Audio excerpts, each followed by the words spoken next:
My wife Willow never imagined this would happen. She merely missed our daughter's birthday again, using being busy with work as her excuse. And I had already drafted the divorce agreement. She questioned me in confusion, just because I was a little late this time. But she had long forgotten how many times she had broken her promises. Last month, she missed my birthday, even though she had promised she would definitely come home on time. Last week, our daughter had a fever, and she wasn't there to take care of her. The day before yesterday, she was absent from the parent-teacher meeting, and this time, she had sworn, no matter what, she would not be late. What she didn't expect even more was that, while I was taking our daughter to buy a birthday cake, I accidentally saw what she called working overtime. She was actually having a candlelight dinner with another man. Willow thought I would be unwilling to let go of our 7-year relationship. Thought I couldn't bear to let our child grow up without a mother. But when I faced the double blow of career and love, and watched even my 5-year-old daughter break down in tears, shouting that she didn't want her anymore, that was when I finally made up my mind completely. Yet after my daughter and I walked away, she suddenly regretted everything, and was willing to give up her career and future just to win us back. Chapter 1. The lights in the financial news department were still on. Willow rubbed her sore eyes. The bottom right corner of her computer screen showed the time, 1948. She shot to her feet, accidentally knocking over the coffee cup beside her. Damn it, she cursed, scrambling to save the documents on her desk. The brown liquid had already soaked through the top report, an analysis of a financial statement. Today is my birthday, she reminded herself. She had promised she would go home on time this time. Last week, Daisy had a fever and she wasn't there to take care of her. The day before yesterday, she missed the parent-teacher meeting again. This time, she had sworn, no matter what, she would not be late. Her phone vibrated. It was the editor-in-chief, Dorian. Willow, we just got word. The central bank might adjust the reserve requirement ratio tonight. We need an instant analysis. You're the most familiar with this area. Can you? She replied. Editor-in-chief Dorian, today is my husband's birthday. I already. Dorian's voice carried a tone that brooked no refusal. I know this puts you in a tough spot, but the finance channel specifically asked for you. This is a great opportunity. Half an hour at most. All right. Everyone knows your abilities. If this report goes well, next month's chief financial reporter position. Her fingers tapped the desk unconsciously. Chief financial reporter, the position she had fought for over the past 3 years. I understand. I'll start right away. She hung up and quickly dialed home. The phone rang for a long time before I finally picked up. In the background were Daisy's giggles and the sizzling sound of the frying pan. Hello.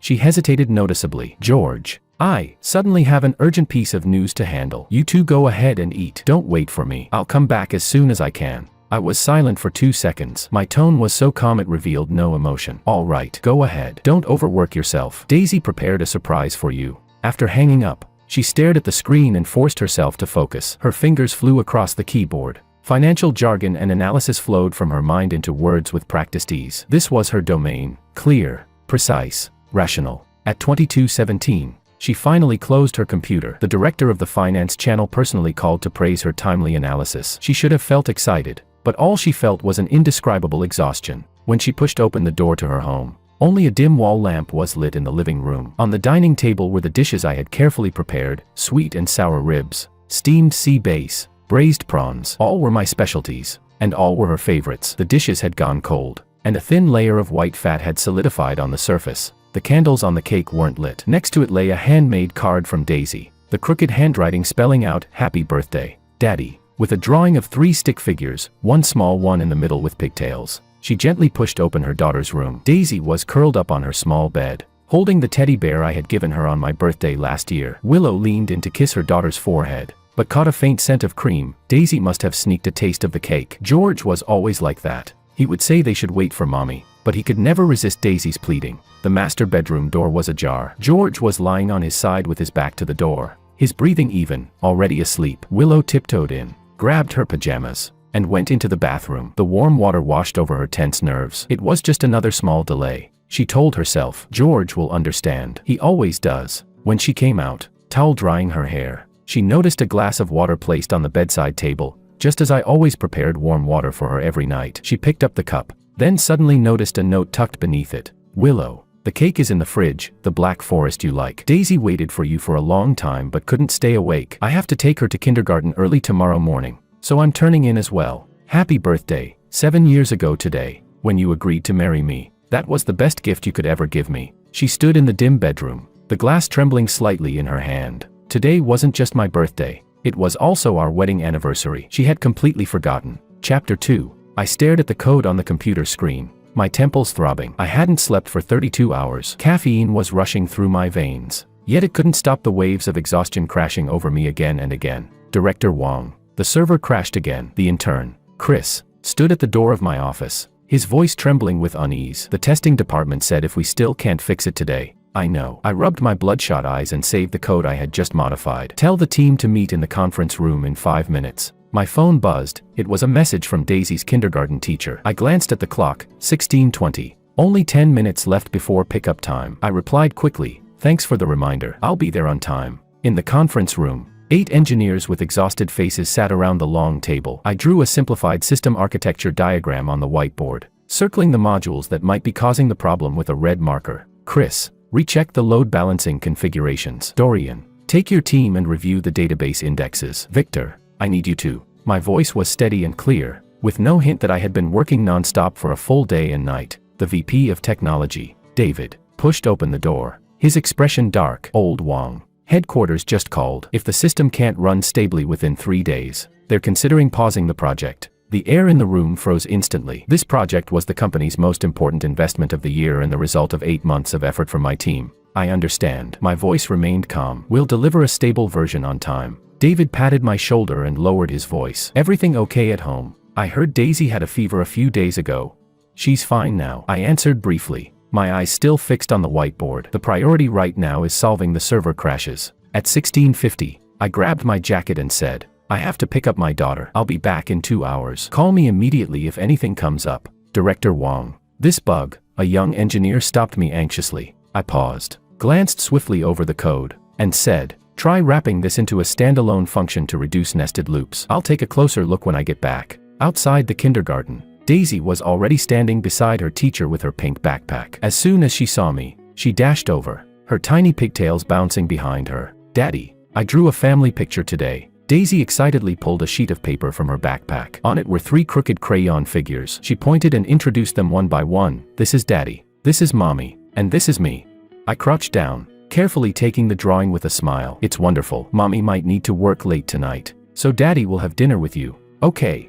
Daisy's little face fell instantly. But Mommy said she would tell me a new story tonight. I gently stroked her soft hair and said softly, Mommy's really busy with work. Daddy will tell you 2 stories. How does that sound?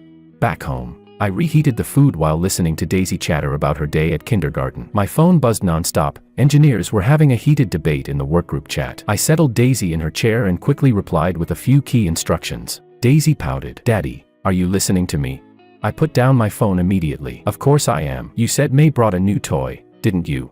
After dinner, I bathed Daisy and read 2 picture books to her until she finally drifted off to sleep. I gently closed her bedroom door, then immediately opened my laptop and remotely accessed the company system to continue debugging. At 23:40, I heard the sound of a key turning in the lock. Willow walked in quietly. Seeing the desk lamp still on and me working intently, she frowned slightly and asked, "You're still up?" My fingers kept flying across the keyboard as I answered without looking up. "There's a critical bug in the system. I left some food in the fridge. Want me to heat it up for you?" Willow set her bag down and collapsed onto the sofa, exhaustion filling her voice. "No need. I had a working dinner with President Ito." She rubbed her temples, then added, "Today's interview went really well. He gave us some internal data." Editor-in-Chief Dorian was very pleased. My fingers paused for a second. "President Ito? You mean Makoto Ito, that rising tech star?"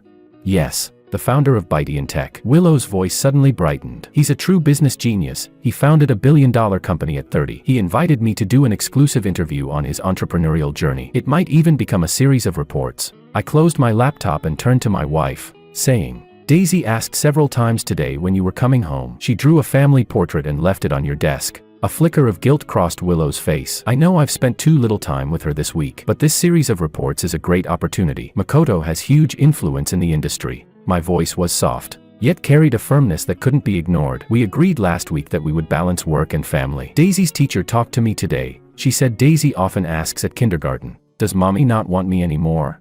Willow's expression changed. "The teacher is exaggerating, right? Daisy knows I love her. Once I finish this series, I'll definitely spend more time with her. It's been 7 years. Willow," I suddenly interrupted her. "Ever since you became a financial reporter, it's always been after this report. After this project, Daisy is already 5. She needs her mother to exist in more than just photos. Willow shot to her feet. What's that supposed to mean? That I shouldn't pursue my career? You know how much I've sacrificed to stand my ground in a male-dominated field. My voice was tired yet steady. I know. I've always supported you. I turned down an offer from Google because it required relocating to the US. I refused 3 promotion opportunities because they meant more business trips. I never complained, because I believed our family was worth those sacrifices. Willow opened her mouth but couldn't say a word. She had never considered the choices I made behind the scenes. I'm not asking you to give up your career, I continued. I just want you to truly be present while Daisy grows up, even if it's only 1 or 2 days a week. Suddenly, Willow's phone rang. She glanced at the screen. It's Editor-in-Chief Dorian. I have to take this. I watched silently as she walked onto the balcony, her voice full of energy as she discussed the plans for Makoto's interview series. I gently closed my laptop, packed Daisy's stationery and clothes for the next day, then quietly walked into the bathroom. Warm water washed over my body. I closed my eyes, letting it carry away the wetness gathering at the corners. In 7 years of marriage, I had never doubted my love for Willow, but at this moment, a deep sense of helplessness flooded me like a rising tide. The next morning, as always, I prepared breakfast and took Daisy to kindergarten. Willow was still asleep. After finishing her call, she had worked until dawn. On the dining table, Daisy's family portrait lay casually beside a pile of documents, already creased. I carefully slipped the drawing into my briefcase, then kissed my daughter's rosy cheek. Daddy might be 10 minutes late picking you up today. I have a meeting with your teacher. Be good and listen to her. Okay. Daisy nodded, then suddenly asked, Daddy, does Mommy like working more than playing with me? A sharp pain twisted in my chest. I crouched down, looked her in the eyes, and said, Mommy loves you very, very much. She's just really busy right now, just like Daddy sometimes has to work late too. But that will never change how much she loves you. Daisy nodded as though she half understood, but I felt a sting of helplessness. I knew explanations like this were growing weaker, too weak even to convince a 5-year-old. At the office, I threw myself into work, pushing family worries aside for the moment. During lunch break, a colleague from HR walked into the tech department with an unfamiliar woman. Everyone, this is Anna, our newly hired project consultant. She'll be helping us optimize the product testing process for the next 2 weeks. I looked up. Standing beside the HR manager was a woman of about 30. Dressed in a simple navy business suit. Her black hair was tied into a neat ponytail, and her sharp eyes were focused and steady. The HR manager added pointedly, Director Wong, Anna has extensive experience in automated testing. She can help us tackle the current stress testing issues. Anna smiled and extended her hand. I've heard a lot about you, Director Wong. I look forward to working with you. I shook her hand politely. Welcome aboard. I'll send you the project materials this afternoon. I didn't notice that as I walked away. Anna's thoughtful gaze lingered on my tired silhouette for a brief moment. Chapter 3. I stared at the error message on the computer screen and pressed my fingers against my temples. 3 consecutive days of intense work had blurred my vision, but the system's stability had finally shown a significant improvement. My phone buzzed. Daisy's kindergarten teacher's name appeared. Mr. Wong. Daisy says she feels dizzy and her temperature is a bit high. Could you come pick her up early? I immediately shut my laptop. I'll be there in 20 minutes. Thank you for letting me know. I quickly packed my things and knocked on the door of the next office. David, I need to pick up Daisy. She seems to have a fever. David nodded. Go. We'll handle the rest tomorrow. He hesitated for a moment, then asked, what about Willow?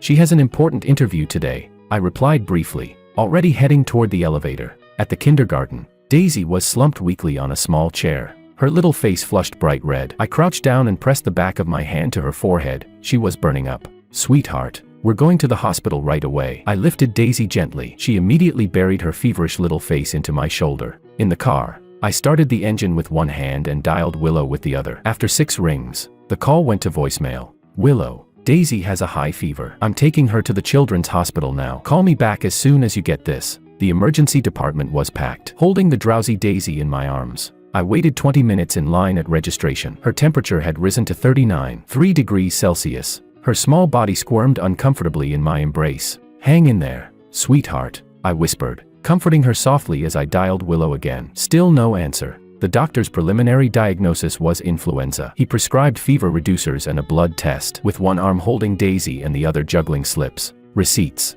and forms, I rushed through the hospital corridors. During the blood draw, Daisy cried so hard it tore at my heart. I held her tightly, unable to say anything through the pain. When the test results came out, the doctor spoke with a grave expression. The white blood cell count is abnormal. It may be a bacterial infection. She needs to be admitted for observation. A wave of dizziness washed over me. I forced myself to remain calm. Is it serious? We'll start 4 treatment and see how the numbers look tomorrow. As he quickly filled out the orders, he asked, "Where's the mother? Some forms need a parent's signature." "She is at work." I tried calling Willow again. This time it went straight to voicemail. "Can I sign? I'm her father." By the time I finished the admission procedures, it was already 8 in the evening. Daisy lay on the hospital bed, a tiny 4 inserted into the back of her hand. Already exhausted and asleep, I sat at her bedside and dialed Willow once more. Still no response. I opened WeChat and saw Willow's Moments post from 6 hours earlier. Exclusive interview with Bytean tech founder Makoto. Live report from tonight's business summit. Attached was a photo of her and a well-dressed man in front of a luxury hotel, both holding champagne glasses and smiling brightly. My thumb hovered over the like button for a few seconds before I exited the screen. I opened my contacts and dialed another number. "Mom, Daisy's been hospitalized." "Yes, influenza with a secondary bacterial infection." "No, you don't need to come. If her fever doesn't go down tomorrow, we'll talk. Willow is busy with work." "Okay, I'll call if anything happens." After hanging up, I looked out at the pitch-black night sky. A deep loneliness washed over me, stronger than anything I'd felt before. The only sounds in the room were the rhythmic beeps of the monitor and Daisy's faint breathing. A nurse entered to change the 4 bottle. She glanced at me sympathetically. "Do you need to go home for some essentials? She won't wake up for a while." I shook my head. "No, I'll stay here with her." At 2 in the morning, Daisy's temperature suddenly spiked to 40 degrees Celsius and she began to ramble deliriously. The on-duty doctor rushed in and adjusted her medication. I held her burning little hand, watching the medical staff move around us, my heart pounding wildly against my ribs. "Daddy." "Mommy," Daisy murmured in half-consciousness, tears slipping from the corners of her tightly shut eyes. "Mommy will be here soon." "Sweetheart," I lied, my voice breaking. I called Willow again, still no answer. When morning sunlight finally filtered through the blinds, Daisy's temperature had dropped to around 38 degrees Celsius. I hadn't slept at all, my eyes were bloodshot, and dark stubble shadowed my jaw. I had just received the breakfast porridge from the nurse. Daisy managed to eat a few spoonfuls before falling asleep again. I mechanically chewed the steamed buns I bought from the hospital cafeteria, barely tasting anything. At 9 in the morning, the ward door suddenly swung open. Willow rushed in, still wearing the evening gown from last night's reception, now covered with a coat. Her makeup was partially smudged. "How's Daisy?" She hurried to the bedside and reached out to feel our daughter's forehead. I stood up abruptly and grabbed her wrist. "Do you know how many times I called you?" My voice was low, but each word squeezed out like compressed ice. Willow had never seen this expression on my face before, the cold fire burning in my eyes, the hard line of my jaw. My phone was on silent. It was in my bag. I didn't hear it. Willow pulled her hand free and tried to explain. "The investors Makoto introduced were important. I couldn't what? Couldn't pick up a call about your sick daughter." My voice trembled. "Her fever hit 40 degrees. The doctor said it could have been sepsis. And you were drinking champagne with that Ito guy." "Lower your voice." Willow glanced at the still sleeping Daisy and pulled me into the hallway. "How was I supposed to know it was this serious? You take Daisy to the hospital all the time. That's your explanation?" I stared at her in disbelief. 7 years. Willow. When Daisy had pneumonia and hadn't passed the danger period, you were rushing a manuscript. When she took her first steps, you were on a business trip. And now she's lying in a hospital bed, and you're out socializing like nothing is wrong. People passing through the hallway, nurses, patients' families, began to glance at us. Willow's face flushed red. "I don't need to be judged here," she snapped. "I have a job, ambitions, a career. What's wrong with that?" "No one said pursuing your career is wrong." My voice rose. Then I forced it down. "What's wrong is that family is always your last priority. What's wrong is that Daisy cried for you in her sleep last night, and you didn't even answer your phone." Guilt flickered in Willow's eyes, but it was quickly swallowed by defensive anger. "Do you think I want things to be like this? Do you know how hard it is for a woman to gain respect in the male-dominated financial media industry? Makoto's opportunity could let me compete directly for chief reporter.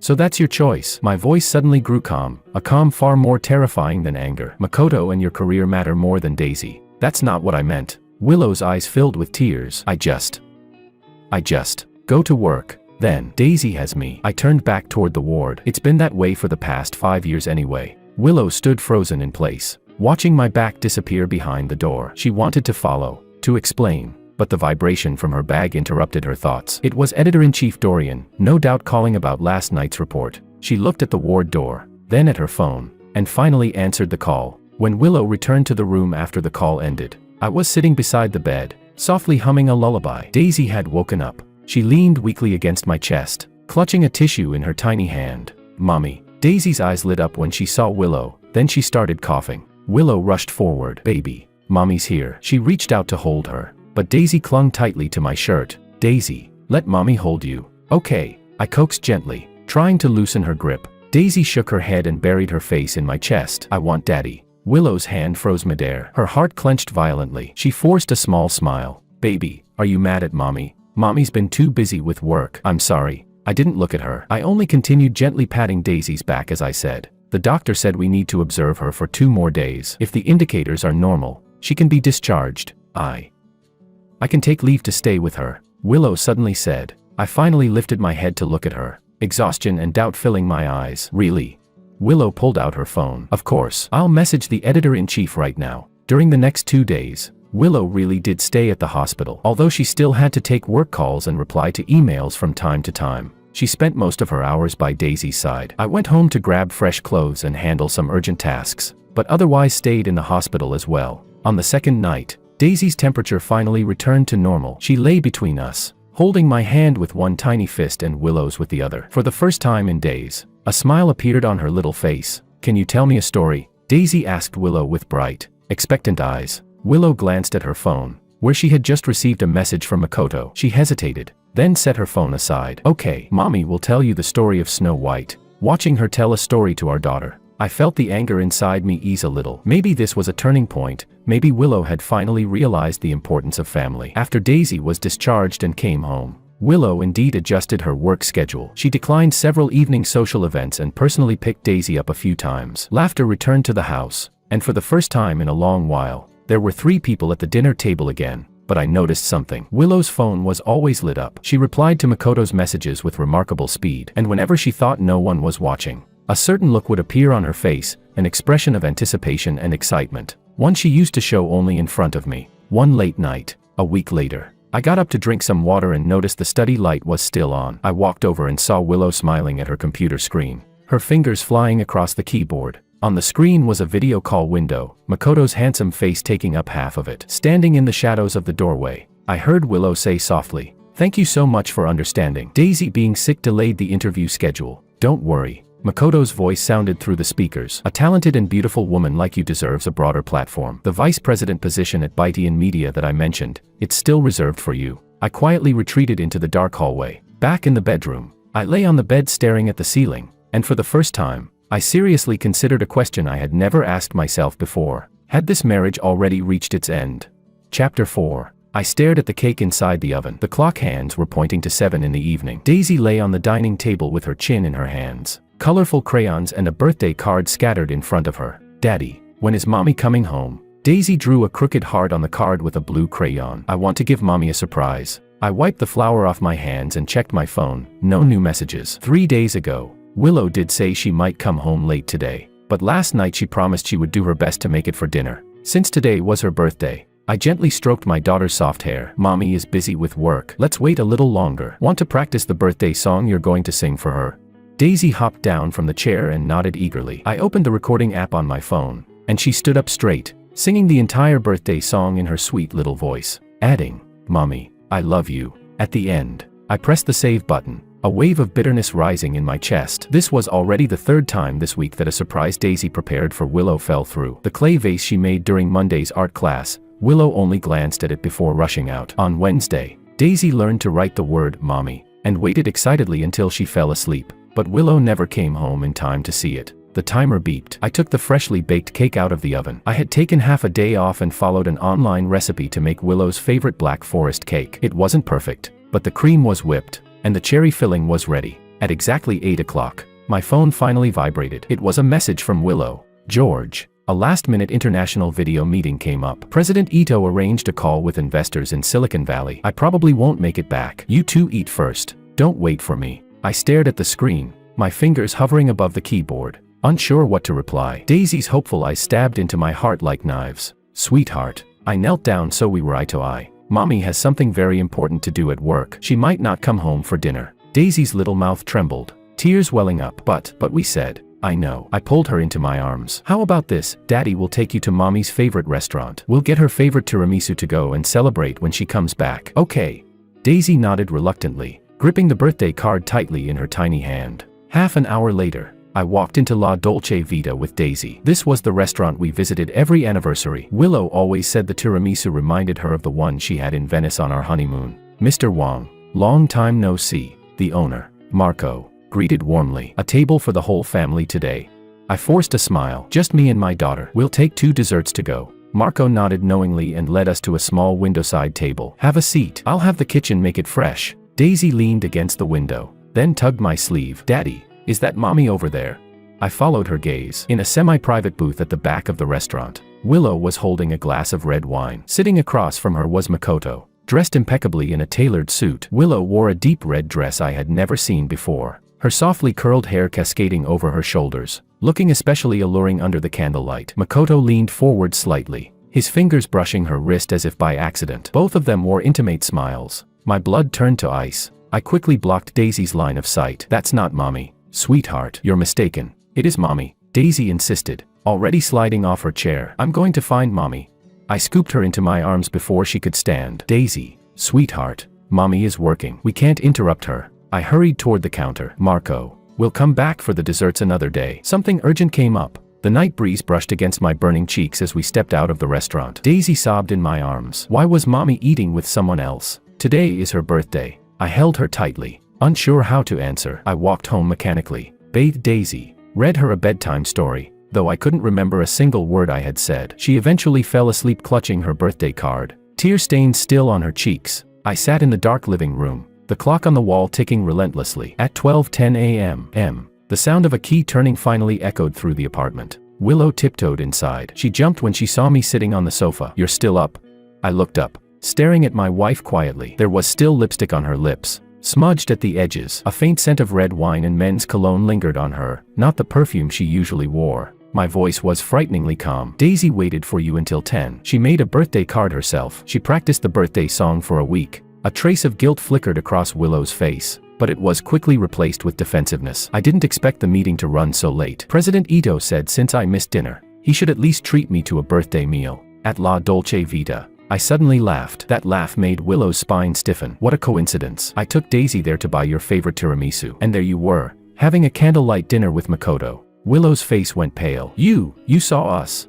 Daisy recognized you. I stood up, stepping toward her, and I had to lie to our 5-year-old daughter, tell her she saw wrong, because I had no idea how to. Explain why her mother would rather spend her birthday with another man than come home to the surprise she prepared. That's not what happened. Willow's voice rose. It was just a work dinner. Makoto introduced me to some important investors. This is crucial for my career. Enough. I cut her off sharply, my voice low but full of force. 7 years. Willow. It's always work, career advancement, important opportunities. I understand your ambition. I support your career. But today was your birthday. Daisy has been preparing for it since last week. And you. My throat tightened. The image of Makoto touching Willow's wrist under the candlelight flashed before my eyes. Willow's phone suddenly rang. She glanced at the screen and instinctively turned away from me. That tiny movement sliced through me like a blade. Go ahead, I said, walking toward the bedroom. Don't keep your important investors waiting. I'll sleep with Daisy tonight. Happy birthday, Willow. Willow stood frozen, the phone vibrating in her palm. She watched my back disappear down the hallway, realizing that something had changed forever tonight. The next morning, I prepared breakfast as usual and took Daisy to kindergarten. Willow was home for once, but we hardly spoke. When I returned from dropping Daisy off, Willow was already gone. On the dining table, she had left a note. I'll come home early tonight. We need to talk. I tossed the note into the trash. At the office, I processed work emails mechanically. The system optimization project was in its final sprint, but I found it difficult to focus. The scenes from last night haunted me, the smile on Willow's face under the candlelight, Makoto's intimate touch, Daisy's shattered little heart. A woman's voice interrupted my thoughts. Director Wang.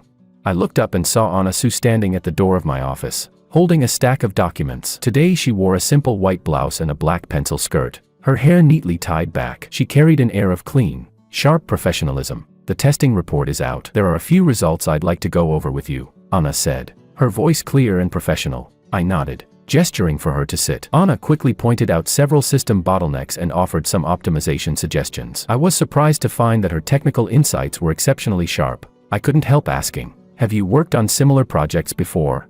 Anna smiled faintly. I worked as an automation test engineer in Silicon Valley for 3 years. After coming back, I realized domestic companies still don't pay enough attention to the testing phase. We talked for nearly an hour without noticing, discussing everything from system architecture to algorithm optimization. I realized how long it had been since I'd had such an engaging technical conversation. Ever since Willow's career took off, I had minimized overtime and business trips, gradually stepping away from technical circles. As the conversation neared its end, Anna suddenly asked, "Director Wong, may I ask, have you been dealing with something troubling lately?" I froze. "Why do you ask?" "Professional instinct." Anna pointed to her own eyes. "Test engineers need to learn how to spot anomalies. You were perfectly fine during the technical discussion, but your gaze kept drifting, and your fingers tapped the desk at a frequency of around 120 times per minute. That's typical anxiety." I was speechless. I didn't know whether to be impressed by her observation or embarrassed by how obvious my unease had become. Anna stood up. "Sorry, that was crossing a professional boundary. I just thought saying it aloud might make you feel better. I'll bring the revised testing plan tomorrow." As she turned to leave, I suddenly said, "Do you believe someone can truly separate work and life?" Anna stopped, thought for a few seconds, then replied, "In theory, yes. In reality, rarely. Time is an indivisible resource. Give more to one side, and the other inevitably gets less." She paused before continuing. "My father was a workaholic. He was absent for most of my childhood. Now that I'm an adult, he tries to make up for it, but some things, once missed, are missed forever." I looked at her calm expression and felt an unexpected sense of resonance. After work, I didn't go home immediately. I drove to the kindergarten and sat in the car watching Daisy play on the playground with her friends. When she spotted me, she ran straight into my arms. "Daddy, my teacher praised my drawing today." Daisy waved a sheet of paper excitedly. "I drew our family at the zoo." I looked at the 3 stick figures holding hands and felt my throat tighten. I crouched down and carefully folded the drawing into my inner pocket. "It's wonderful. Let's show it to Mommy when we get home." "Okay." Daisy tilted her little face up. "Will Mommy come home today?" I remembered the note Willow left. She said she would. Back home, I made Daisy's favorite tomato pasta. 7 o'clock, 8 o'clock, 9 o'clock. Willow didn't show up. No calls, no messages. Daisy fell asleep on the sofa waiting for her, still clutching the drawing in her small hand. I carried her to bed and gently removed the drawing from her fingers. Sitting alone in the dark living room, I watched the phone screen light up and fade repeatedly. No new messages. When the clock reached 11:30, the lock finally turned. Willow walked in exhausted. Her expression froze when she saw me still awake. "You're not asleep."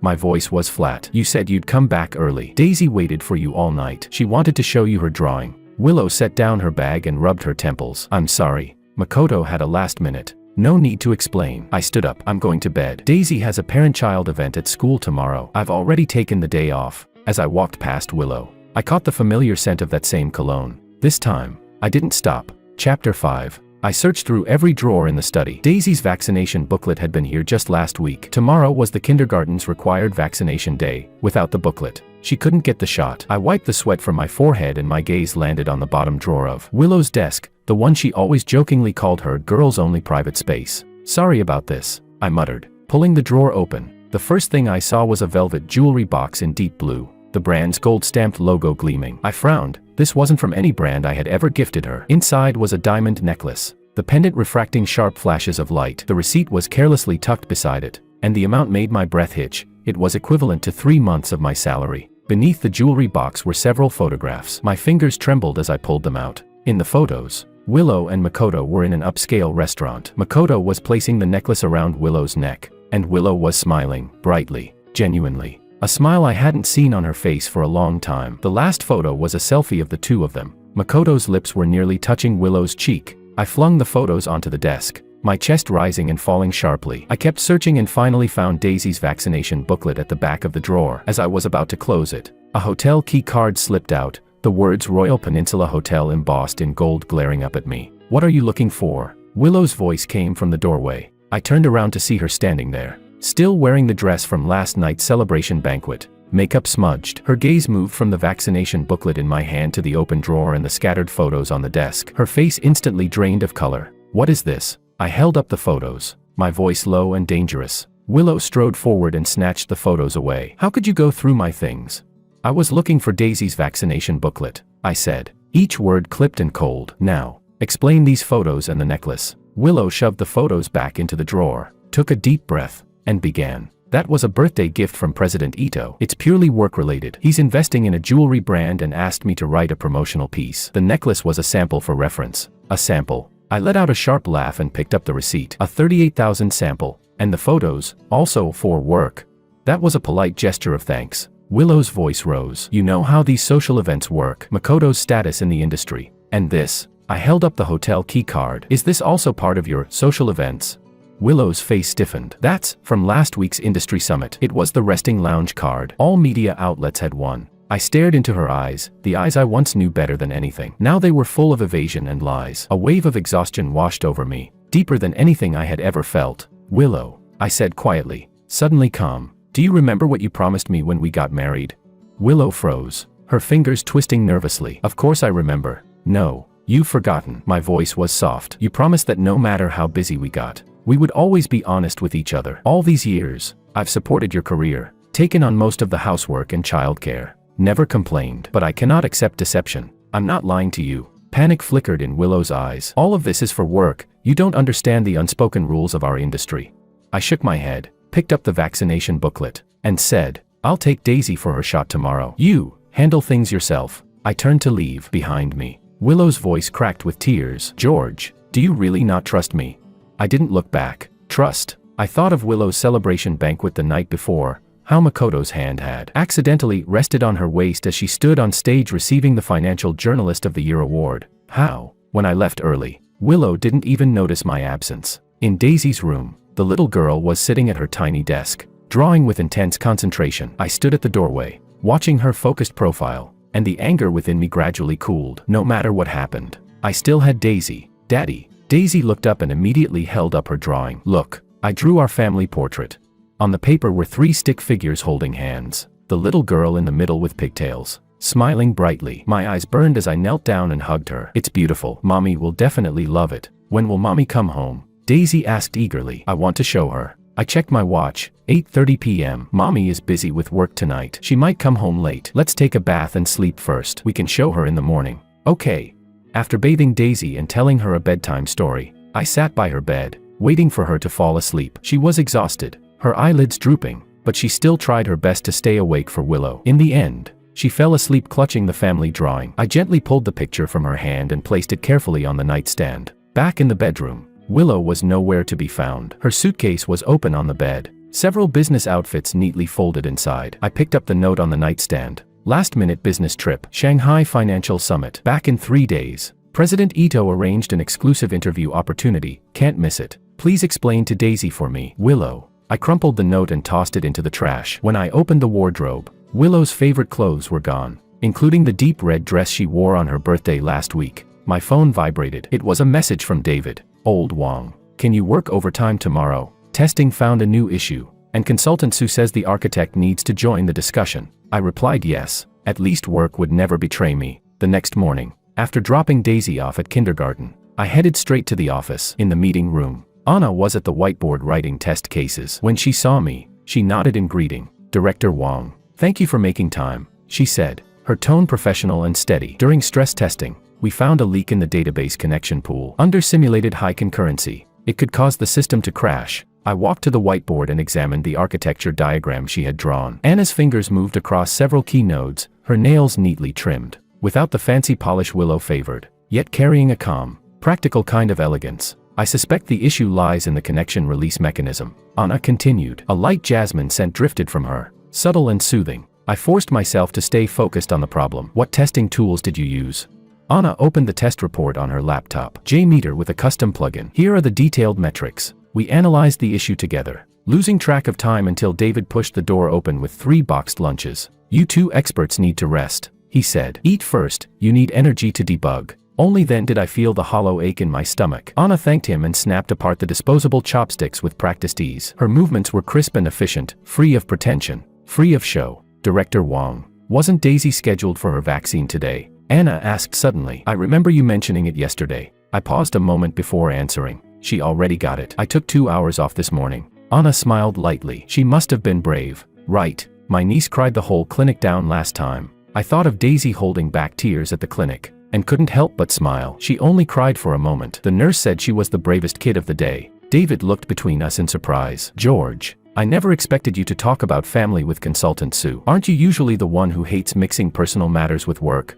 I felt a bit embarrassed, but Anna Sue continued naturally. Children from single-parent families tend to be stronger. I grew up in one too. I know what it feels like to have to learn courage earlier than other kids. Your father. I asked instinctively. My mother. A shadow passed through Anna's eyes. My father was a typical workaholic. When I was 10, he chose his career and moved abroad. My mother raised me by herself. I was silent for a moment before saying, Daisy is being raised by a single parent too, most of the time. The moment the words left my mouth, I regretted it. It was too personal. But Anna only nodded. She didn't ask questions, nor did she show excessive sympathy, and that unexpected restraint brought me a strange sense of comfort. The afternoon debugging turned out to be more complicated than expected. By 8 in the evening, only Anna and I remained in the office. I was about to suggest continuing tomorrow when Anna suddenly let out a small gasp. Found it. She pointed excitedly at a segment of code on the screen. Look, here, the connection status isn't being reset before release. I leaned in toward the screen, my shoulder almost brushing against Anna's. The jasmine scent from her once again drifted toward me, not the strong perfume Willow favored, but a soft, soothing fragrance that somehow put me at ease. I typed quickly, modifying the code. You're right. Let's run a test. The test passed perfectly. I let out a long breath and leaned back in my chair. Finally fixed it. Thank you, Consultant Sue. Just call me Anna. She closed her laptop and added, actually, I know you've been having some family issues. My body stiffened. Did Daisy tell you? No. Anna tapped the corner of her eye. Tester's observation. Your tie has been the same for several days. Your shirts have creases. You used to be meticulous. And she paused. The way you look at your phone, it's like you're waiting for a message that will never come. I let out a bitter laugh. Is it that obvious? Anna spoke softly, only to someone who pays attention. My father had the same expression before he left. We left the office building in silence. The night breeze was cool. Anna suddenly said, sometimes letting go isn't a failure. It's giving yourself, and the other person, a chance to start over. I turned to look at her. In the moonlight, Anna's profile was soft yet resolute. I wanted to say something, but my phone buzzed. It was a message from Daisy's kindergarten teacher, reminding me what to prepare for tomorrow's parent-child sports day. Anna asked, do you need a ride? You look tired. I shook my head. No, thank you. See you tomorrow. When I returned home, the empty apartment felt unbearably quiet. I gently pushed open Daisy's door. She was sleeping soundly, hugging the teddy bear I gave her for my birthday last year. On the nightstand, the family drawing was gone. I searched the room and eventually found the wrinkled picture stuffed inside her little backpack. She must have carried it with her, waiting for Willow to come home so she could show it. The 3 little figures on the drawing were now cut apart by creases, as if mirroring the reality of a family slowly breaking apart. I carefully smoothed out the drawing and placed it back on the nightstand. Then I sat beside my daughter's bed, watching her peaceful face in the dim light, and made a decision. 3 days later, Willow returned, bringing a Disney princess doll for Daisy and a designer tie for me. I accepted the gifts calmly, then handed her a document. What's this? Willow flipped it open, confusion turning instantly into shock. A divorce agreement. George, are you out of your mind?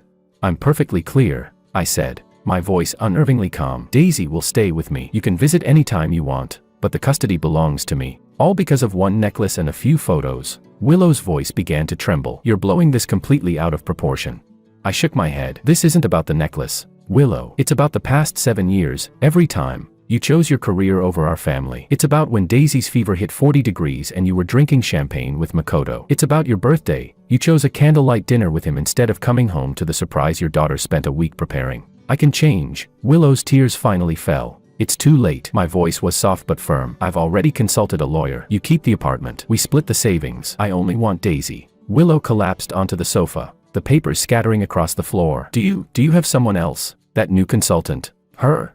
I let out a cold laugh. Not everyone is like you, Willow. Consultant Sue and I are strictly colleagues. I turned toward Daisy's room, leaving my final words behind me. Sign it and let me know. Until then, Daisy and I will be moving out. Chapter 6. I stood at the door of the kindergarten principal's office, my fingers unconsciously rubbing the edge of my phone. Through the glass window, I saw Daisy sitting in the corner, her small hand tightly gripping the hem of her clothes, her eyes red as if she had just cried. Mr. Wong, please come in. The principal opened the door, her face wearing a professional look of concern. I walked in and crouched down, wanting to reach out and hold Daisy, but the little girl dodged, hiding her face behind a plush toy. My heart tightened sharply. During free activity time today, Daisy said some concerning things. The principal chose her words carefully. She said, Mommy doesn't want me anymore, and she tore up her drawing. Our counseling teacher tried to talk to her, but she refused to speak. I looked at my daughter. Daisy had always loved drawing. Every time she finished a picture, she would proudly show it to everyone. Now, several torn pieces of paper were scattered by her feet, faintly revealing the outline of a family of 3. Daisy, sweetheart,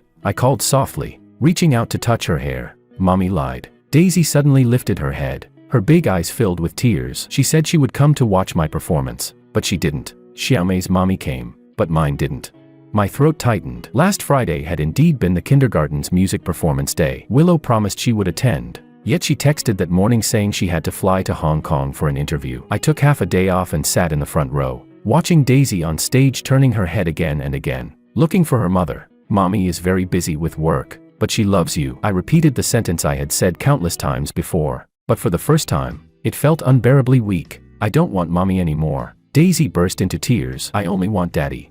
I wrapped my arms around her tiny trembling body, holding her as she sobbed. Then I looked up at the principal and said, I'll handle the family matters. I'm sorry for the trouble, Mr. Wang. The principal hesitated before speaking. This is already the third emotional episode Daisy has had this semester. After recovering from her fever, she had nightmares during nap time for 2 weeks in a row. We recommend that the home environment be a bit more stable. I nodded and carried the still crying Daisy out of the kindergarten. On the way home, Daisy fell asleep in her car seat, with tears still clinging to her lashes. I parked by the roadside and gently wiped them away. My phone vibrated. It was a message from Willow. Interview extended. Might not be back until the weekend. Tell Daisy happy birthday for me. The gift is in my drawer. I stared at the screen and suddenly laughed, a bitter, almost hopeless laugh. Today was Daisy's 5th birthday. I had ordered her favorite My Little Pony cake and invited a few kids from the neighborhood to celebrate at home. Willow had forgotten. Again. When we got home, I carried the sleeping Daisy to her bed and tucked her in carefully. Then I went into the study and pulled out a cardboard box from the bottom shelf. 7 years worth of our marriage. On the top was a photo from our honeymoon. Willow, still young,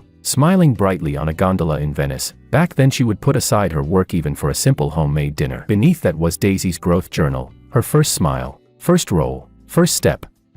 Most entries had notes beside them like, Mom traveling for work, or Mom working late. I opened the latest album, filled entirely with Daisy's drawings. I had marked the date and the story behind each picture on the back. One particular drawing was wrinkled, Daisy's first family portrait. Willow had casually stuffed it into her bag to take to work. It came back crumpled beyond repair. She said, I accidentally pressed it on my desk, but now I couldn't help wondering if she ever truly cared about our daughter's feelings. My ringtone suddenly cut through the silence. It was David. Hey Wang, can you come to the office tomorrow? HQ is sending people to review the project. We need the technical director, the one they trust, to be present. I rubbed my temples. I took 3 days off to celebrate Daisy's birthday. I know, but this is really important. David's voice carried apology. Consultant Sue already prepared the testing report, but the old guys at HQ only trust you. I glanced at Daisy's room and replied, I'll go in the morning, but I must be back by the afternoon. After hanging up the phone, I continued sorting through the memories in the box. At the very bottom was a stack of yellowed papers,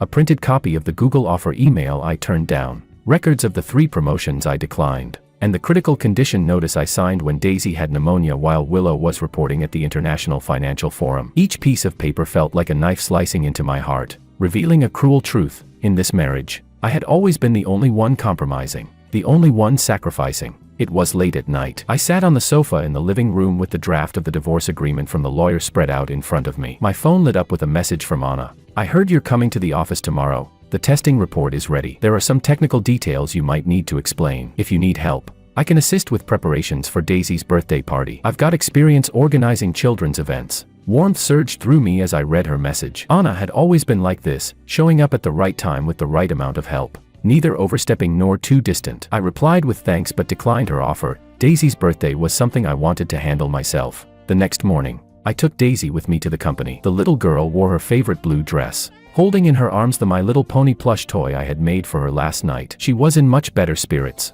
Daddy needs to work for a bit. Can you play with Auntie Wang in the break room? I knelt down to fix the bow on her dress. Secretary Wang was a longtime staff member and often helped look after Daisy. Daisy nodded, then suddenly asked, Will Mommy come to my birthday party? My hand paused. Mommy is very busy with work. Oh. Daisy lowered her head and kicked the floor lightly with her small foot. I know. Inside the meeting room, I listened absent-mindedly to the questions from the HQ representatives, mechanically answering technical details. Anna sat beside me, occasionally supplementing with test data. Her voice was clear and professional, allowing me to let my mind wander to the birthday party arrangements for the afternoon. After the meeting, Anna quietly slipped a piece of paper into my hand. There's a surprise in the break room. Puzzled, I walked toward the break room. When I pushed the door open, I froze. The small room was filled with colorful balloons, and Secretary Wang, along with several female colleagues, were gathered around Daisy singing a birthday song. On the table sat a beautiful cake, not the one I ordered, but decorated with all of Daisy's favorite cartoon characters. This, I looked in surprise at Anna, who had just walked in. A little gesture from everyone. Anna smiled. I heard the little princess has her birthday today. Chris from marketing happens to know someone at the cake shop. Daisy ran over excitedly and shouted, "Daddy, look at my cake. It has Queen Elsa and Peppa Pig." I picked her up, looked at Anna with gratitude, and said, "Thank you." Anna replied softly, "Don't thank me. It was everyone's effort. I used to spend my birthdays alone when I was little. I know how that feels." In her eyes flashed a familiar sadness, the kind I had seen often in children from single-parent families. At that moment, I felt a strange sense of connection, as if Anna understood my situation better than anyone else. The afternoon birthday party went very well. 5 kids from the neighborhood came, and Daisy's cheeks were rosy from laughing so much. I took many photos and sent them to Willow, but received no reply. That night, after putting Daisy to sleep, I sat on the balcony and seriously thought for the first time about life after divorce. The lawyer said I had a high chance of winning custody, especially with the kindergarten teacher's testimony and Daisy's emotional episode records. But the thought of telling Daisy that her parents were separating made my chest feel unbearably heavy. My phone vibrated. It was a message from Anna. "Hope Daisy liked today's surprise. Children's smiles are the most precious gifts," I replied. She loved it. "Thank you. Do you like kids a lot?" My sister passed away, and my nephew lived with me for 2 years. Later, my brother-in-law remarried and moved away, but those 2 years were the most fulfilling time of my life. Reading her message, I suddenly understood what it was about Anna that felt so comforting. She understood what true family responsibility meant. Not the bond of blood, but the daily companionship and the quiet, steady giving. On the weekend, Willow finally came back, carrying an expensive electronic keyboard for Daisy and a face full of exhaustion. When Daisy saw her mother, she first rushed forward in excitement, then suddenly stepped back and hid behind me. "Daisy." Willow looked at her daughter in confusion. "Mommy brought you a gift," Daisy said softly. "I don't want a gift. I want Mommy to stay home." Willow's expression froze. She looked at me, accusation in her eyes. "What did you say to Daisy?" I answered calmly. "I only told her the truth. She's 5 now. She understands more than you think." Willow crouched down, wanting to hug Daisy, but the little girl clung tightly to my trouser leg and wouldn't let go. In the end, Willow could only awkwardly place the keyboard on the sofa before turning to me. "We need to talk." In the bedroom, Willow closed the door and asked directly, "Are you really going to get a divorce?" I nodded. "Did you read the agreement?" "George," Willow's voice rose, "just because I'm busy with work, you know how competitive this industry is. If I relax even a little, I could be replaced anytime." "It's not because you're busy," I said, still calm. "It's because you chose Makoto, not me and Daisy." Willow's face instantly turned pale. You're talking nonsense." Royal Peninsula Hotel, room 3206. I looked straight into her eyes. "Last Wednesday night, you told me you were doing an interview, remember?" Willow's lips trembled. "You followed me?" "No." I let out a bitter laugh. "Your credit card purchase alerts go to my email. A double spa package, very romantic." Willow collapsed onto the bed, covering her face with both hands. "It was just a moment of weakness. He's nice to me. He appreciates my talent." "And what about me?" I asked softly. "Don't I appreciate you? In these 7 years, have I ever once failed to support your career?" Willow fell silent, tears dripping onto her meticulously maintained hands. "Sign the agreement." "Willow." I walked toward the door. "For Daisy's sake, we should at least end this with some dignity. What if I refuse?" Willow suddenly lifted her head. "What if I fight for custody?" My hand paused on the doorknob. Without turning around, I said, "Then I'll present your hotel records with Makoto to the court, along with Daisy's emotional episodes documented by the kindergarten." "Do you really want it to come to that?" Behind me, I heard Willow's suppressed sobs, but I didn't turn back. I closed the door softly and walked into the living room. Daisy was sitting on the carpet, curiously staring at the brand new keyboard. "Want to try it, sweetheart?" I knelt beside her. Daisy shook her head and leaned into my arms. "Daddy, will you always stay with me?" I held her tightly and answered, "I promise." The next day, I took Daisy to the downtown children's amusement park. Since the project entered its critical stage, it had been a long time since I brought her out to play. Daisy excitedly dragged me through every attraction, and on the carousel, she laughed like a little son. "Director Wong, what a coincidence." A familiar voice came from behind. I turned around and saw Anna holding hands with a 5 or 6-year-old boy. Both of them wore Mickey Mouse ear headbands, looking ridiculous yet warm. "Consultant Sue, this is my nephew, Andy," Anna introduced with a smile. "After my sister passed away, I've been taking him out every week." Andy shyly hid behind Anna, while Daisy curiously peeked out and said, "Your Mickey ears can light up.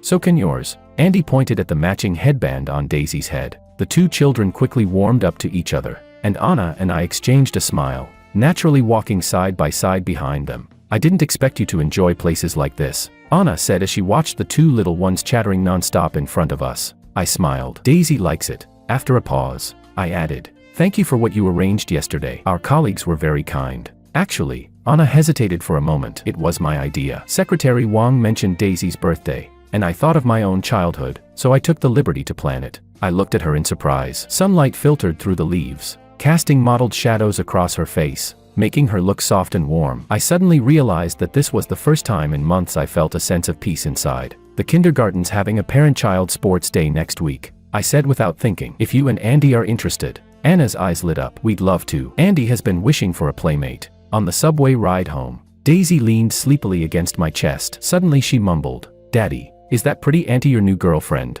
I almost choked on my own saliva. No, she's just a colleague. Oh, Daisy sounded a little disappointed. I like her. She gave me yummy candy. I gently rubbed her hair but didn't respond. Yet somewhere deep inside me, a small thought began to take root. Maybe, just maybe, after all of this is over, life might still have new possibilities. Chapter 7. Willow ended her Hong Kong trip earlier than planned. 3 days of non-stop rain had forced the scheduled interviews to be cancelled, so she changed to the earliest flight home. On the plane, she kept replaying the expression I had when I brought up divorce, that calm, resolute look that was far more frightening than any anger. The sound of the key turning echoed sharply through the empty apartment. Willow dragged her suitcase inside, surprised to find that I wasn't home. The clock on the wall showed 3 in the afternoon. At this hour, I would normally have already picked Daisy up. Daisy, George, she called out twice. Only the hum of the refrigerator responded. Setting down her suitcase, Willow headed toward the bedroom to change clothes. As she passed the study, she noticed the door was slightly ajar, with the faint sound of paper rustling inside. George, are you? She pushed open the door, but her words froze halfway. I was standing with my back to her at the desk, a stack of documents spread open in front of me. Hearing her voice, I turned around abruptly, a pen still in my hand and a flicker of panic crossing my face. You, how are you back already? My voice came out dry. Willow's gaze fell onto the documents on the desk. Even from a distance, the title was unmistakable, Divorce Agreement. The air seemed to solidify. A rush of heat surged to Willow's head. The suitcase slipped from her loosened fingers and crashed heavily onto the floor. You really want to do this? Her voice trembled violently. I was silent for a moment, then gently closed the document. I thought we had reached an understanding. What understanding? Willow suddenly raised her voice. You unilaterally deciding to divorce counts as an understanding. She strode forward and grabbed the papers. Among the dense clauses, one line stabbed her eyes like a blade. Child custody granted to the father. Daisy is my daughter. Willow nearly screamed. What makes you think I would give up custody? My expression hardened. How about the fact that you missed 3 out of the last 4 of her birthdays? Or that you've skipped the parent-teacher meeting 2 years in a row? Or that when she had a 40-degree fever, you were drinking champagne with Makoto? I told you that was a misunderstanding. Willow slammed the papers onto the desk. And what right do you have to judge me? If I didn't work myself to death, where would this apartment come from? How do you think Daisy goes to a private kindergarten? I suddenly laughed. A laugh so cold that it made Willow's spine tighten. You think I care about that? 7 years ago, when I turned down the Google offer, the salary was double what I earn now. I rejected 3 promotions so I could have time to watch Daisy grow up. I opened a drawer and took out a notebook. Do you know what this is? Willow stared at the plain black notebook, confused. From the day Daisy was born, I recorded every important moment of hers. I flipped it open. Her first smile, her first time rolling over, her first steps, and next to every entry, I noted where you were. I opened to a random page. Look, June 15th, 2018, the day Daisy said "Mama" for the first time. And where were you? Reporting on the financial summit in Berlin. Another page. December 3rd, 2019. Daisy's first day of kindergarten. You were in Shanghai attending an economic forum. Willow's hands began to tremble. I didn't know you recorded all that. My voice grew colder. I pulled another folder from the shelf. There's more. These are the promotion opportunities one turned down. These are the invitations to tech conferences I ignored, because you were traveling at those times. And Daisy needed at least one parent with her. I turned on the computer and pulled up a page. This is the record of Daisy's illnesses over the last 3 years. 17 times. I took her to the hospital alone 15 of those times. The 2 times you were there, one of them you spent taking a work call in the hospital. Willow felt dizzy, gripping the edge of the desk just to stay upright. These numbers, these records, were like a merciless mirror, reflecting the reality she had never dared to face. You've been collecting all of this, just for today. Her voice choked. I shook my head. No, I recorded these because I thought that one day, when you finally asked me about Daisy's childhood, I'd be able to tell you how she grew up. I let out a bitter laugh. But you never asked. Willow's tears finally burst free. This isn't fair. You never told me you gave up so much. I did. Willow. My voice suddenly sounded exhausted. Every time. You said, just hold on a little longer. Wait until this project is over. I'll make it up to you next time. 7 years have passed. I don't believe in the next time anymore. Willow collapsed into the chair. Her vision blurred with tears. Then she noticed a photo on the desk. A picture of me, Daisy, and Anna at the children's amusement park. Daisy stood in the middle, holding my hand with one side and Anna's with the other, smiling brighter than the sun. Is it her? Willow pointed at the photo, her voice turning sharp. You're divorcing me because of that woman. My expression turned unreadable. Consultant Sue is just a colleague. But honestly, she might have spent more time playing with Daisy than you have. The sentence stabbed Willow's heart like a knife. She jumped to her feet, swept the photo off the desk, and shouted, I won't sign it. Daisy is my daughter. I won't let you replace me. Replace you? My voice suddenly rose as well. Willow, when have you ever truly been a mother? Daisy's first family drawing was wrinkled because you stuffed it into your bag. The Mother's Day card she made for you ended up forgotten in your office drawer. And when she had a 40-degree fever, you were out with another man. I wasn't on a date. It was work. Willow screamed back, but even she could hear the guilt in her own voice. I shook my head, bent down, and picked up the photo, gently placing it back in the drawer. I've already found a temporary place. I'll move out with Daisy tomorrow. The lawyer will contact you to discuss the details. You can't do this. Willow grabbed my arm, her nails digging painfully into my skin. Give me one more chance. I can change. I can work less. I slowly pulled my arm away. It's too late. Willow. Trust is like glass. Once it shatters, it can never be put back the same. Willow suddenly dropped to her knees and clung to my leg, pleading, please, don't take Daisy away. She's all I have left. I froze, looking down at the woman who once carried herself with so much pride, now collapsed at my feet. For a moment, I almost softened, but then Daisy's voice echoed in my mind. Mommy doesn't want me anymore. The choice is yours. I stepped back slowly. If you insist on fighting for custody, then we'll see each other in court. But think about Daisy. She needs stability and presence, not a courtroom battle. Willow sat on the floor helplessly, her face streaked with tears and ruined makeup, her perfectly styled hair sticking messily to her cheeks. She watched me calmly organize the documents, and for the first time, she felt something unfamiliar. The men who once bent to her every demand now looked at her breakdown with nothing but pity. Did you ever love me? She suddenly asked, her voice hoarse. I stopped, looked at her seriously, and said, I loved you deeply. But love needs effort from two people.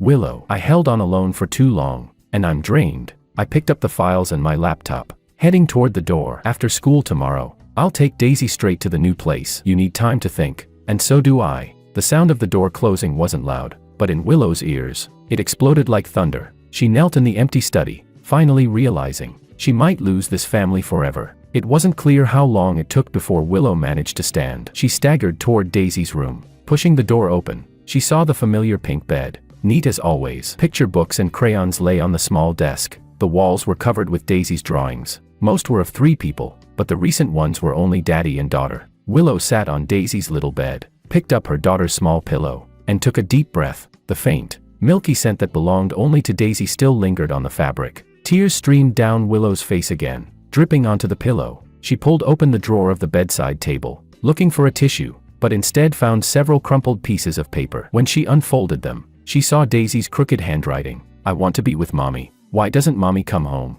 I love Mommy. Each note looked as if Daisy had used all her strength to write it, some letters even written backward. A sharp pain twisted violently in Willow's chest. She clutched the notes tightly, curled up on Daisy's little bed, and cried like a child. At 10 that night, Willow was startled awake by the ringing of her phone. Groggy, she reached for it. On the screen, the name Makoto glowed. In an instant, all her pain and regret ignited into fury. What is it? She answered the call, her voice cold as ice. Willow, I heard you came back early. Makoto's voice was as charming as ever. Perfect timing. There's a private cocktail event tomorrow. A few major investors will be there, and I wanted to introduce you. Makoto. Willow cut him off. How many times have we slept together? There was a clear pause on the other end. What?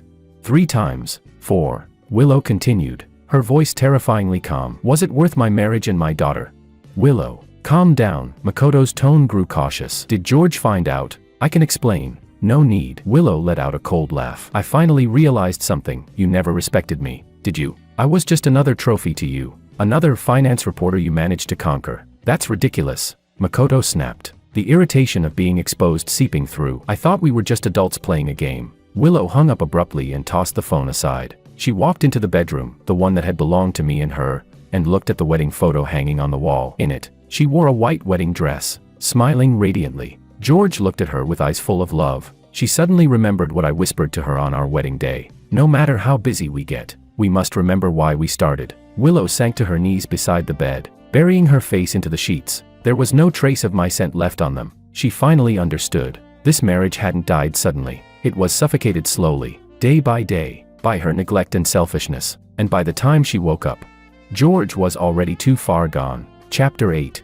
Willow stood in front of the children's clothing store window, staring at the light blue dress inside. Blue was Daisy's favorite color, and the dress was printed with the My Little Pony characters she adored. The shop assistant had already looked at her 3 times with a questioning expression. And finally, Willow pushed open the door and walked in. This dress, size 110. Please wrap it up. She pointed at the display in the window, then picked a matching set of hair accessories and socks from the rack. These as well. While paying, she noticed a set of parent-child t-shirts displayed beside the counter. She hesitated for a second, then grabbed the pair labeled Best Mom in the World and Best Little One Ever, placing them on the counter. The shopping bag dug red marks into her wrist, but she didn't feel the pain. It had been 2 weeks since I moved out with Daisy. Willow had tried calling, texting, even waiting outside the kindergarten, but I kept my distance, polite, yet firm. Daisy was always excited to see her, but that excitement carried a cautious fear that Mommy might disappear again. That fear pierced Willow's heart like a blade. Her phone vibrated. She snatched it up.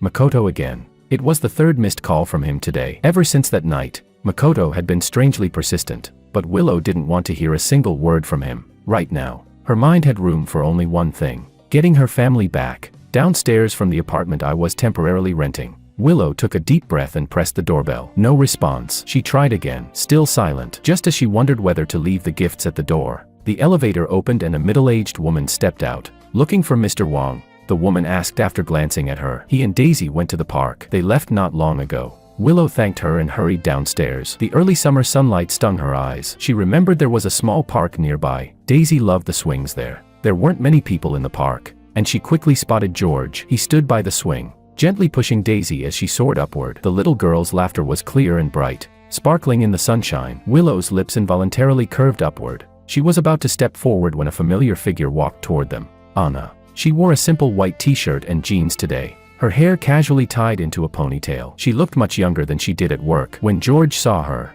his face broke into a light, relaxed smile Willow hadn't seen in ages. Anna held 2 ice creams, handed one to George, then crouched down to wipe the melted ice cream off Daisy's cheeks with a tissue. Willow froze where she stood, as if nailed to the ground. The interaction between Anna and George was unbelievably natural, like a real family. Daisy even held Anna's hand affectionately, dragging her toward the swing. George stood by watching them, his eyes filled with a softness and peace Willow had almost forgotten existed. The shopping bag slipped from Willow's hand and hit the ground with a dull thud. She staggered back a few steps, turned around, and hurried away. Her heart pounded violently, a loud buzzing filling her ears. It wasn't until she left the park that she realized she was already crying. Back in the empty apartment, she spread out the clothes she bought for Daisy on the bed. The blue dress, the hair accessories, the socks, the parent-child t-shirts. Suddenly, she grabbed the Best Mom in the World t-shirt and hurled it at the wall with all her strength. Liar. She screamed at the empty room. You're not a good mother at all.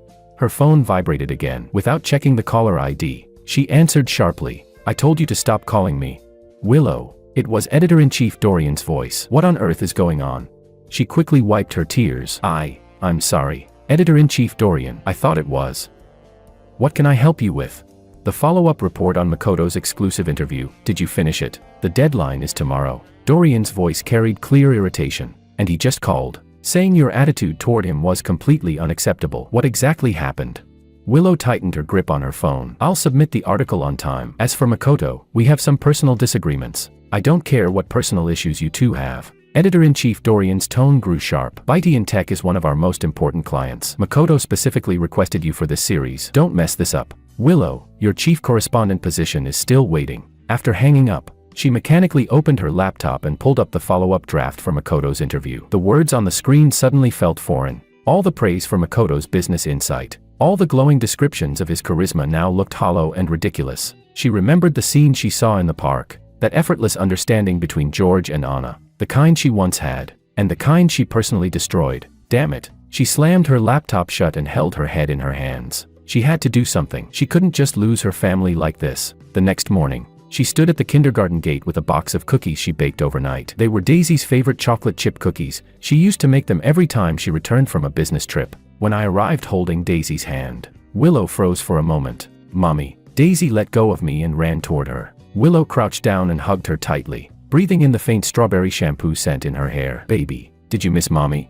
"Yes." Daisy planted a loud kiss on her cheek. "Daddy said you're very busy with work, so you couldn't come see me." Willow lifted her head toward me. I stood there expressionless. I knew I had lost weight, and the dark circles under my eyes were still visible, but inside, I wasn't exhausted anymore. "Not like before. I baked cookies," Willow said, lifting the box. "Your favorite." Daisy cheered as she took the box, immediately taking a big bite. "So good, Daddy. You try some."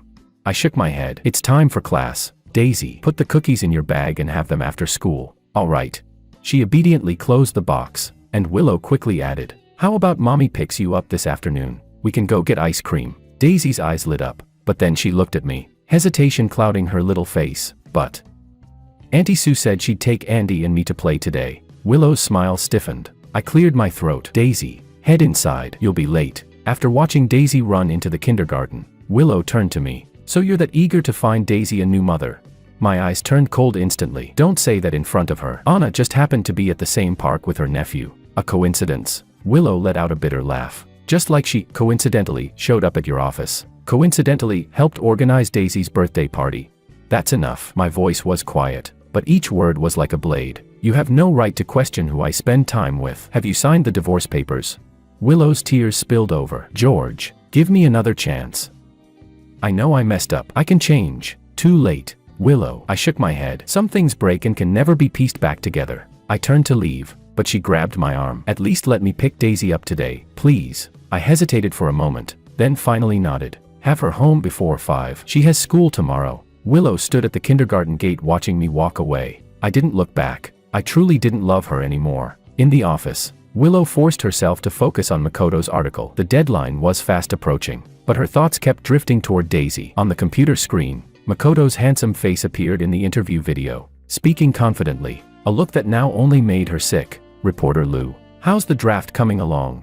Makoto's assistant suddenly appeared at her desk. "President Ito would like to preview it before publication." Willow squeezed out a strained smile. "Still revising. It should be ready this afternoon." President Ito specifically emphasized highlighting his insights on technological innovation, the assistant said with a pointed tone. "Not his personal life." Willow immediately understood. Makoto was worried she would expose their affair. A surge of anger shot up her spine, but she forced herself to nod calmly. Of course, a professional report should focus on his work. After the assistant left, Willow stared at the screen and made a decision. She deleted every flattering description of Makoto's charm, leaving only the driest business analysis. To hell with him. She would at least keep the last bit of her professional integrity. At 4 in the afternoon, Willow left the office early to pick up Daisy. The kindergarten teacher looked surprised to see her. "Daisy has already been picked up." "What?" Willow's heart dropped. "Who picked her up?" "Her father and Miss Sue," the teacher replied. "They said they had informed you." Willow didn't wait for her to finish. She bolted out of the kindergarten, hands trembling as she dialed my number. It rang for a long time before I answered. "What the hell are you doing?" She practically screamed. "We agreed that I would pick Daisy up today." I was silent for a few seconds. "Willow, calm down. Did the teacher not tell you?" Daisy suddenly developed a fever. "The kindergarten called both of us." "You didn't answer." "I was in a meeting." "So Anna went to pick her up." "We're at the hospital now." Willow's blood turned to ice. "Which hospital?" "At the Children's Hospital emergency room." Willow spotted me immediately. I stood in the infusion area, holding a flushed Daisy in my arms. Anna stood beside us with medicine and an ice pack. Seeing this scene, Willow felt her heart twist painfully. This should have been her place. "Daisy." She rushed over and reached toward her daughter's forehead. I shifted away slightly. "She just fell asleep. Don't wake her. I'm her mother." Willow lowered her voice, but it trembled with urgency. "I have the right to." "Rights?" My eyes were cold as ice. "For the past 5 years, where were you every time Daisy got sick? Now suddenly you remember you have a mother's rights." Willow opened her mouth, but no words came out. Sensing the tension, Anna spoke gently. "I'll go get some water for Daisy," and stepped away tactfully. "The doctor says it's a mild fever caused by a common cold," I said more calmly. "Once the 4 is done, she can go home." Willow stared at her daughter's pale little face. Tears blurred her vision. "I'm sorry." My phone was on silent. I didn't hear. It's fine. I cut her off. You're always like this anyway. That calm statement hurt more than any accusation. Willow collapsed onto the chair beside us, covering her face with both hands. She heard me quietly thank Anna when she returned, heard Daisy murmur "Daddy" in her sleep, and heard the sound of her own heart breaking. After the four finished, I insisted on taking Daisy back to where we lived. Willow had no standing to argue. She could only follow silently behind. Before getting into the car, I turned to look at her and asked, "How are you thinking about the divorce agreement?" Tears welled up again in Willow's eyes. "So you can't wait to be with her, is that it?"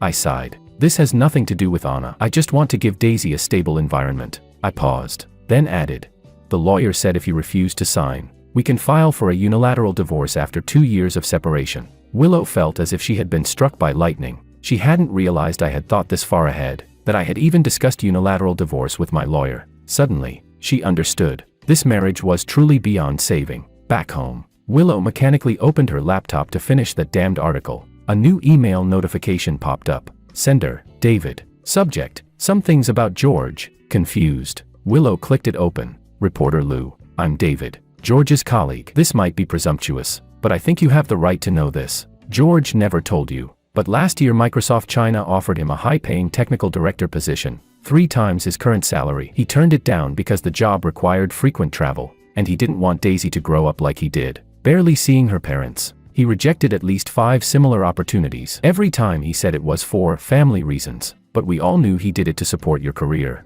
Now seeing him risk losing Daisy, I feel it's unfair. If you have any conscience left, please don't make things harder for him during the divorce. David. Willow stared at the email, feeling the world swirl around her. She knew George had sacrificed a lot for the family, but she never imagined it was this much. And what had she given him in return? Betrayal. Neglect. On the computer screen, Makoto's interview video continued to play. For the first time, Willow saw this man clearly. Arrogant, hypocritical, selfish, and because of someone so unworthy. She had lost the husband who loved her most, and the daughter who adored her. Tears dripped onto the keyboard. Willow deleted the entire draft and began writing again. This time, she wrote a truly objective report, exposing ByteDance Tech's product flaws, and the questionable tactics behind Makoto's business practices. It might destroy her career, but at least she could regain a shred of self-respect. After sending the article, Willow texted Editor-in-Chief Dorian, "I rewrote the Makoto report. It may not meet the client's expectations, but I believe it's the more truthful version. I'm prepared to face any consequences." Then she called her lawyer, about the divorce agreement. "I'm ready to sign, but I want to negotiate visitation rights, at least twice a week to see Daisy." After hanging up, Willow curled up on the sofa, holding Daisy's favorite little blanket. Her daughter's scent still lingered on it, the only comfort she had left. Outside, the sunset cast blood-red light across the room. Willow remembered the day she and George married 7 years ago. It was at dusk too, and she remembered what George whispered in her ear. "No matter rich or poor, in health or in sickness, I will love you, cherish you, until death parts us." Death had not parted them. Her selfishness and indifference had. Chapter 9. The fountain pen hovered above the divorce agreement. Willow's fingers trembling slightly. Ink gathered at the tip, finally dripping onto the paper and blooming into a small blue dot, like a tear. She took a deep breath and signed her name. The moment the pen cut into the paper, Willow felt as if something inside her snapped. The lawyer politely handed her a tissue, and only then did she realize her face was already wet with tears. "The visitation rights have been written according to your request," the lawyer said softly. "Every Wednesday afternoon and all day Saturday. Mr. Wong has no objections." Willow nodded, unable to speak. A corner of a colorful sheet peeked out from under the folder on the lawyer's desk. She instinctively pulled it out. It was a drawing by Daisy. There were 2 houses on the page, one big and one small. Inside the big one were 3 little figures. Inside the small one was only one. Beside the 3 figures were the words Dad, Daisy, Aunt Sue, and beside the single figure, Mom. "This is..." Willow's throat tightened. The lawyer showed an awkward expression. "Mr. Wong said Daisy has really been into drawing lately. He asked me to pass this to you." Willow carefully folded the drawing and placed it in her bag, terrified of bending even a corner. When she stepped out of the law firm, the early summer sunlight stabbed at her eyes. Her phone vibrated. It was a message from Editor-in-Chief Dorian. "Makoto saw your report. ByteDance Tech will terminate all collaboration with us. The board demands a public apology from you, or you'll be fired." Standing in the middle of the sidewalk, Willow suddenly laughed. In a single day, she had lost both her family and her job. What a perfect irony. Back home, no, she could no longer call it home. Just an empty apartment now. Willow took a bottle of George's wine from the cabinet. He had taken most of his personal items but had left behind these bottles. She lifted it to her lips and drank straight from it. The sour, harsh liquid burned her throat. On the desk sat her Financial Journalist of the Year trophy. Next to a thick stack of business cards, Makoto, Dorian, President Wang, the network she once believed mattered. Willow grabbed them and tore them apart one by one. When she reached Makoto's card, she tore especially hard, as if by doing so she could erase that shameful memory. The wine bottle was soon half empty. Willow staggered toward Daisy's room, the children's room she insisted on keeping exactly the same. The tiny pink bed was neatly covered with Daisy's favorite star-patterned blanket. The desk still held the puzzle they last completed together. Willow collapsed onto the bed, burying her face in the little pillow, breathing in the faint scent that still lingered, her daughter's scent. "I'm sorry. I'm sorry," she whispered into the empty room, not knowing to whom she was apologizing. Her phone rang again, this time an unfamiliar number. Willow forced herself to answer. "Hello. Is this MS Willow?" a woman asked. "I'm Susan, the editor-in-chief of Independent Finance. We read your report on Bytean Tech and really admire your professional courage. Would you be interested in discussing the possibility of working with us?" Willow froze, the alcohol clearing from her mind almost instantly. Independent Finance, but that's a startup media outlet. Small but elite, Susan said with a smile in her voice. "We can't offer the salary of big outlets, but we guarantee absolute editorial freedom. Your report embodies exactly the kind of journalistic spirit we value."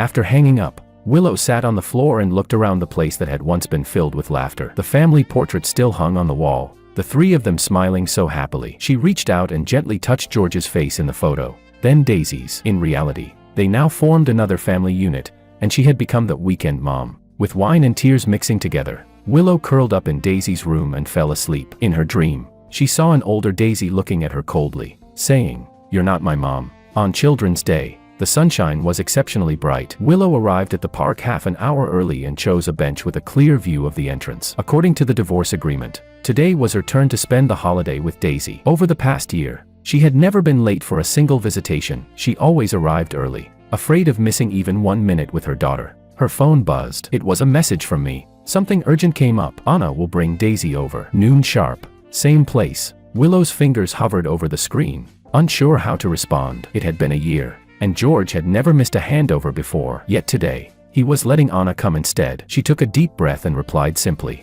"Okay." At exactly noon, Willow spotted the familiar little figure. Daisy had grown taller, wearing a brand new yellow dress, hopping along cheerfully. Behind her was Anna, dressed in a simple blue sundress, holding a cartoon water bottle and a sun hat. Willow stood up and forced a smile. The moment Daisy saw her, she sprinted over. "Mom." That single word, "Mom," almost stopped Willow's heart. She crouched down and hugged her daughter tightly, greedily breathing in the scent of sunshine and children's shampoo lingering on Daisy. "Did you miss Mommy?" she asked softly, her voice trembling. Daisy nodded vigorously. "Yes, Daddy bought me a new puzzle. We finished it together. It's so pretty. And Auntie Sue baked me little cookies." Willow's smile stiffened. She looked up at Anna approaching. Anna nodded politely and said, "Happy Children's Day, Willow. George had an urgent meeting, so I came to bring Daisy." Willow stood up, discreetly studying the woman who had replaced her. Anna looked even more composed and confident than the last time they met. Her eyes and brows carried a glow Willow recognized all too well, the glow of someone cherished by love. "Thank you," Willow said stiffly, taking Daisy's small backpack. "I'll bring her back on time at 5. Anna hesitated before speaking. "Actually, George said if you want, you can take Daisy to dinner tonight. Just bring her back before 8. The sudden gift of leniency caught Willow completely off guard. For the past year, George had followed the visitation schedule rigidly, never allowing any changes. "Why today? Daddy and Auntie Sue are going to see a new house." Daisy suddenly blurted out. "We're moving into a bigger home." A wave of dizziness hit Willow, and she had to steady herself on the bench. Anna's face flushed instantly. "Daisy, we agreed it was supposed to be a surprise." "I'm sorry." Daisy realized she had slipped up, her big eyes filled with tears. "I forgot." Willow forced down the feeling of a knife twisting in her chest. She crouched and wiped the tears off her daughter's cheeks. "It's okay, sweetheart. That's a wonderful thing. Mommy is happy for you." Anna stood awkwardly. "Willow, we're not." "No need to explain." Willow cut her off, her voice surprisingly calm. "George has the right to pursue his own happiness. And thank you for taking care of Daisy. It's clear she loves you very much." Anna looked even more uneasy at that. "Daisy talks about you all the time. Her bedroom wall is covered with pictures of you too." Willow nodded, not wanting to continue this conversation. "We're going to ride the carousel. I'll bring her back before 8. Watching Anna's retreating figure, Willow felt a strange calm. Over the past year, She had imagined countless times how George and Anna looked together, and every time her heart would ache. But now, seeing the love and guilt in Anna's eyes with her own eyes, she found that the pain wasn't as sharp as she had expected. "Mom, I want cotton candy." Daisy tugged at her hand, swaying it back and forth.